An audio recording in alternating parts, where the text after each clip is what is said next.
E3 2021 is officially over, and we've got a lot of amazing games to look forward to over the next few months. Among the litany of big AAA releases announced during the various showcases were a variety of intriguing and dazzling indie games that are set to come out throughout the rest of 2021 and into 2022. Among these was Sable, a breathtaking adventure from Shedworks, a two-man studio based in the UK. I took some time to dive into the Sable demo this week, available now on Xbox consoles and Steam, and came away with some strong impressions and an appreciation for a game with a bold, new aesthetic.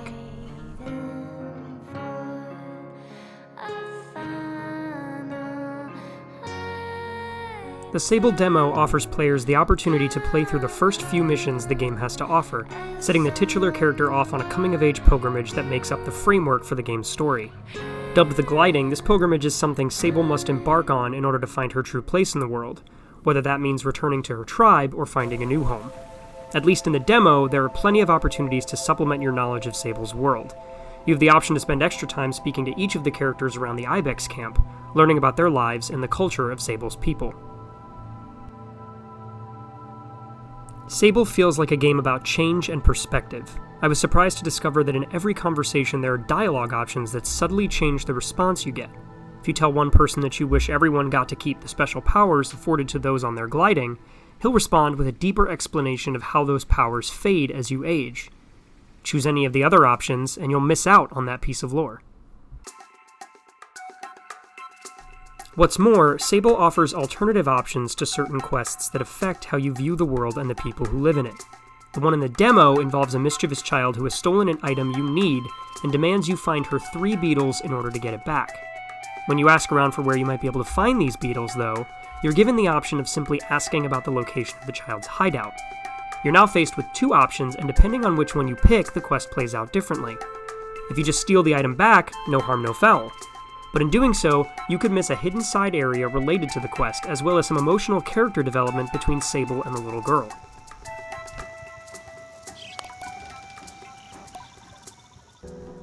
You're not given much time or context around the mysterious ruins or crashed ships that litter the region, and presumably the rest of the game, but what is here is enough to set my mind racing. There's clearly something more to this world than is evident from the first hour, and I'm eager to dig into those secrets in the final game. Starting up Sable could be described as beautiful confusion. The game looks unlike anything I've ever played, and I mean that as only the highest of compliments.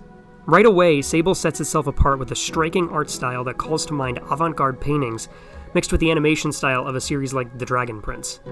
The grainy, washed-out visuals are mesmerizing, drawing the player from one scenario to the next, and directing their attention to indistinct shapes on the horizon. Movement takes some getting used to, with somewhat floaty physics that accentuate the game's overall aesthetic. Sable doesn't want you rushing through to the next thing, but never lets you forget that there's more out there to explore. Exploration itself is a treat, as Sable utilizes a system popularized by The Legend of Zelda Breath of the Wild. All vertical surfaces are climbable, a mechanic that is integral to making your way around the world. However, your ability to climb is contingent on a stamina meter that only appears when you're climbing or running, and if you do run out of stamina, you'll fall all the way back down whatever surface you were just climbing. The nice part here is there's absolutely no fall damage, or damage of any kind, really. Sable is more concerned with you experiencing what it has to offer than testing your skill. The Hoverbike, one of the game's highlighted features, is unfortunately not shown off to great effect here. You're only allowed to use a slow, beat-up old tester bike to get around the demo area, though there is a funny story reason for this. It's not really fun to play with here, though I imagine the system will be deeper in the final product. You do get to build your own bike that will presumably be faster and more nimble, but assembling it is the final thing the demo allows you to do, so you can't speed over those dunes quite just yet. Sable seeks to do something many games have attempted in the past, to tell a compelling adventure story without throwing players into a relentless stream of combat scenarios. Instead, the game focuses on providing a luxurious world filled with secrets and puzzles for you to uncover, and compelling characters to interact with. While not quite as ambitious as some of the games it might draw inspiration from, it manages to offer something unique in the peaceful contemplation of its world. What Shedworks does here with UI design is also ingenious. While you're playing the game, the most intrusive element is the small stamina gauge that appears next to Sable when either running or climbing. Other than that, you either have to manually pull up the menu or use your compass to see any sort of heads-up display over the game screen. This minimalism gives Sable a more immersive feeling, which when coupled with the music, truly feels like a transformative artistic design. It's also worth noting that the soundtrack for this game is absolutely fantastic. Composed by the indie artist Japanese Breakfast, the soundtrack is just as striking as the game's visuals, and often stop me in my tracks just to vibe. The music enhances an already majestic experience, with different environments throughout this opening area boasting unique arrangements all their own.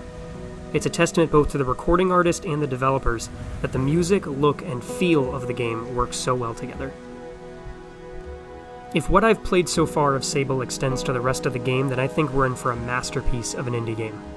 From the character development to the exploration mechanics to the hauntingly beautiful soundtrack, this game feels like more than the sum of its parts.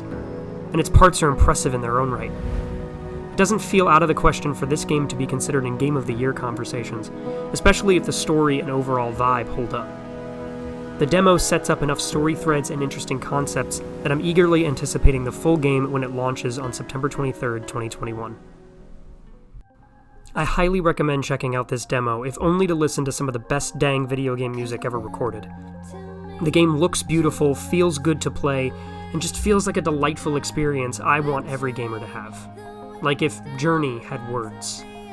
I don't doubt that players will find something of themselves in Sable the person, and I'm confident that Sable the game will offer an emotional and heartfelt journey through to the very end.